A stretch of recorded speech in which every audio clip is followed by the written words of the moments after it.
الرحمن الرحيم الحمد لله رب العالمين وصلى الله على سيدنا محمد النبي الأمين وعلى آله وصحبه والتابعين وبعد أيها الملأ الكريم السلام عليكم ورحمة الله وبركاته. Aujourd'hui, nous reviendrons sur les mots mer et terre dans le Coran. Nous avons déjà eu à parler d'un certain nombre de mots qui reviennent très très souvent, dunya et akhira, donc vie d'ici-bas, vie de l'au-delà, al-malaïka et shaitan. Vous trouverez aussi dans le Coran pas mal de mots qui reviennent très très souvent, homme, femme, ou bien la vie et la mort. Ce sont des mots qui reviennent justement avec une certaine parité. Donc il y a une égalité presque, je dirais, distributive pour essayer de donner un maximum d'enseignements qui exhortent au juste milieu et à l'équilibre. Pour le mot mer et terre, ils ne sont pas cités de manière égale dans le Coran, mais il y a quelque chose de surprenant là-dedans. Pour ce qui est, par exemple, du mot de la mer elle-même, quand on lit le Coran ne se contente pas ou Dieu ne se contente pas de nous parler d'un certain nombre de ces créatures, la terre, la mer, les cieux et la terre, le cosmos étant l'une de ces créations majeures. Et à l'époque de la révélation, il a donné un certain nombre de détails qui n'ont pris leur réelle dimension qu'avec le développement des sciences actuelles. Par exemple, le verset 40 de Sourate Nour nous décrit un endroit qui était inconnu à l'époque de la révélation. Il parle des abysses. Il dit وَالَّذِينَ كَفَرُوا أَعْمَالُهُمْ كَسَرَابٍ بِقِيعَةٍ يحسبه الظمآن ماء حتى إذا جاءه لم يجده شيئا ووجد الله عنده فوفاه حسابه والله سريع الحساب. Et quant à ceux qui ont mécru, leurs actions sont comme un mirage dans une plaine désertique que l'assoiffé prend pour de l'eau. Puis quand il y arrive, il s'aperçoit que ce n'était rien. Mais il trouve Allah qui lui règle son compte en entier, car Allah est prompt à compter. Puis le verset qui suit nous dit أو كظلمات في بحر لجي يغشاه موج من فوقه سحاب ظلمات بعضها فوق بعض إذا أخرج يده لم يكد يراها ومن لم يجعل له نورا فما له من نور. Où ces actions même des mécréants sont encore semblables à des ténèbres sur une mer profonde ou dans une mer profonde, des vagues la recouvrent, vagues au-dessus desquelles s'élèvent d'autres vagues sur lesquelles il y a d'épais nuages, ténèbres entassées les unes au-dessus des autres. Quand quelqu'un est en sa main, il ne la distingue presque pas. Celui qu'Allah prive de lumière n'a aucune lumière. Quand on a découvert les abysses, on a compris que les abysses étaient ces profondeurs des océans où la lumière n'arrivait pas. D'ailleurs, la lumière est plus qu'absente, à telle enseigne que les êtres vivants là-bas, dans ces mers profondes, ne font pas de la photosynthèse, mais de la chimiosynthèse. Mais ce qui est surprenant, c'est que le verset va au-delà d'une description d'un endroit qui n'a pu être découvert qu'avec l'avancée technologique qu'a connue l'être humain. Pendant longtemps, on a pensé que les eaux sous-marines étaient stagnantes. Les spécialistes ont pu détecter, c'est Mohamed Yassine Qsab qui parle, que les eaux intermédiaires et profondes de l'océan mondial sont régies par les forces thermohalines, c'est-à-dire la circulation océanique engendrée par la différence de densité des eaux de la mer. Ces forces ont leur origine dans les inégalités, donc de densité, produites par les écarts de température et de salinité. Là, nous passons à un spécialiste, Jean-Marie Pérez, qui dit dans son livre « Clés pour l'océanographie », ces deux facteurs conditionnent la densité de l'eau de mer. Or, lorsque de grandes masses d'eau de densités différentes sont en présence, elles ont tendance à ne pas se mélanger, d'où le verset qui parle de « mawjun min fawqihi mawj ». Donc elles ont tendance à ne pas se mélanger, sauf très partiellement au niveau de leur zone de contact. Il en résulte que celle dont la densité est la plus élevée tend à passer au-dessous de celle qui est la plus légère, engendrant ainsi un courant. Ces forces thermohalines sont le moteur principal de la circulation des eaux profondes et intermédiaires. Mohamed Yassine Qissab, dans son livre Gloire à Dieu, va commenter cela et dit: ainsi, le Coran ne cautionne pas la conception d'une mer aux profondeurs immobile et figée, comme c'était le cas dans les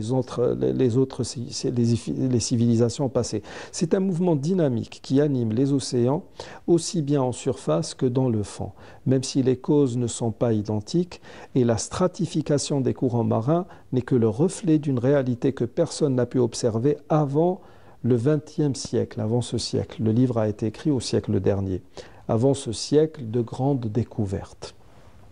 Donc, nous sommes dans un discours qui est prononcé, qui est dit, qui est entretenu par une entité qui sait ce qu'elle a créé. Nous parlons d'une intelligence suprême que nous appelons Dieu. Ceci pour la mer. Pour la terre, par exemple, permettez-moi de vous citer le verset 32 de Sourate Nazi'at, là où Dieu nous dit: أخرج منها, en parlant de la terre, والأرض بعد ذلك دحاها أخرج منها ماءها ومرعاها والجبال أرساها متاعا لكم ولأنعامكم. Et quand la terre, après cela, il l'a étendue, il a fait sortir d'elle son eau et son pâturage, et quant aux montagnes, il les a ancrées, donc enracinées dans le sol, pour votre jouissance, vous et vos bestiaux. Avant cela, non seulement il nous parle des montagnes, il nous donne une idée de leur morphologie, donc les montagnes sont plantées dans la terre, mais il va y avoir au verset 6 et 7 de Sourate Naba un autre détail. Il dit par exemple: أَلَمْ نَجْعَلِ الْأَرْضَ مِهَادًا وَالْجِبَالَ أَوْتَادًا وَخَلَقْنَاكُمْ أَزْوَاجًا وَجَعَلْنَا نَوْمَكُمْ سُبَاتًا. N'avons-nous pas fait de la terre une couche et placé des montagnes comme des piquets ou comme des pieux selon la tradition? Nous vous avons créé en couple. Donc c'est seulement au XXe siècle, là encore, nous dit Mohamed Yassine Qissab, que les géologues ont été en mesure de confirmer à l'aide d'appareils utilisant la propagation des ondes sismiques provoquées artificiellement que les montagnes étaient effectivement ancrées dans le sol par leurs racines.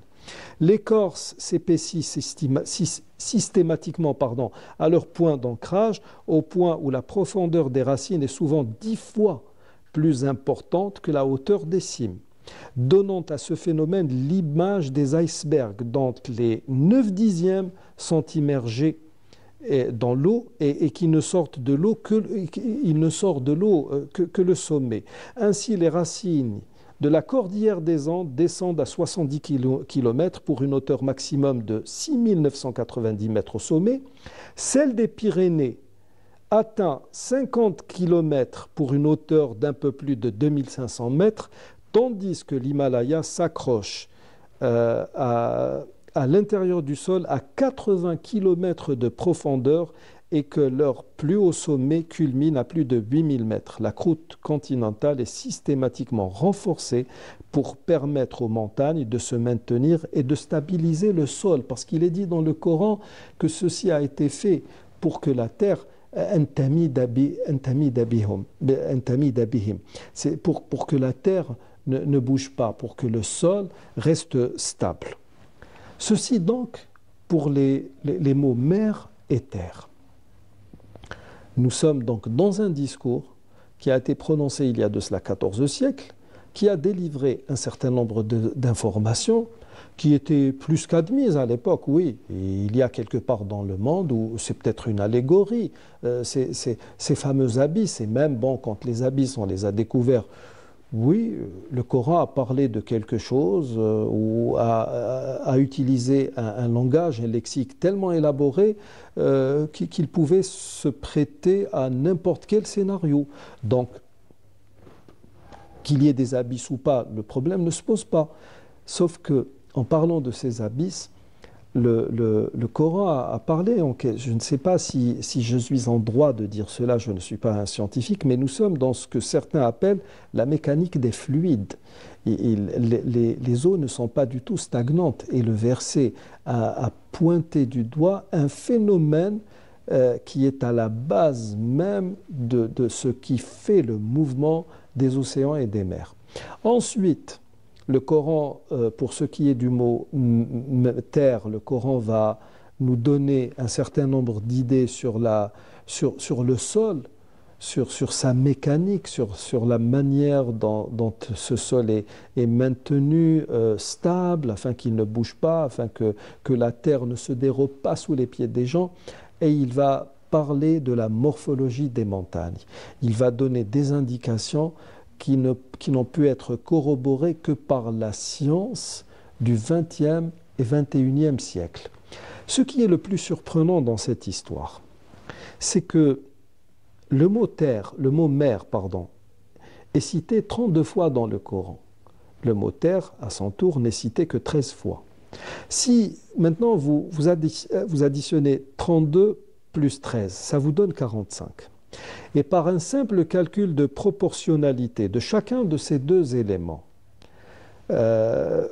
si on voulait calculer ce que représente le mot terre par rapport au mot mer, nous allons devoir diviser le nombre, le nombre par exemple pour le mot mer, le nombre 32 par 45, puisque c'est la somme des deux mots, ou du moins le nombre de fois auxquels ils ont été cités. Donc 32 divisé par 45, ça nous donne 71, à peu de choses près. Et si nous divisons le nombre de fois où le mot terre a été utilisé, c'est-à-dire 13 fois par 45, ça nous donne 29 à peu près. Et le problème, bon, enfin, ce n'est pas un problème pour un croyant, mais c'est un problème pour une personne athéiste. C'est un problème pour ces pseudo-académiciens qui passent leur temps à essayer de jeter le discrédit sur le Coran en fabriquant par moments des thèses ou en jouant sur des éléments insignifiants avec lesquels on va essayer justement de démontrer par l'absurde, par moments, aux gens que ce Coran est un livre historique, qu'il a été écrit tout simplement par un humain. Donc le problème, c'est que la proportion des eaux et de la terre ferme sur notre planète rejoint justement ce nombre de fois dont les mots terre et mer ont été cités dans le Coran. Et il en résulte que pour la mer, elle couvre 71,11% de la surface de la terre, alors que la terre ferme ne recouvre que 28,88%. Est-ce une subtilité? Est-ce un livre historique? Est-ce un écrit divin? À vous d'en juger, tout simplement. Nous arrivons au terme de cette émission. Je vous remercie de l'avoir suivi. Assalamu alaikum wa rahmatullahi wa barakatuh.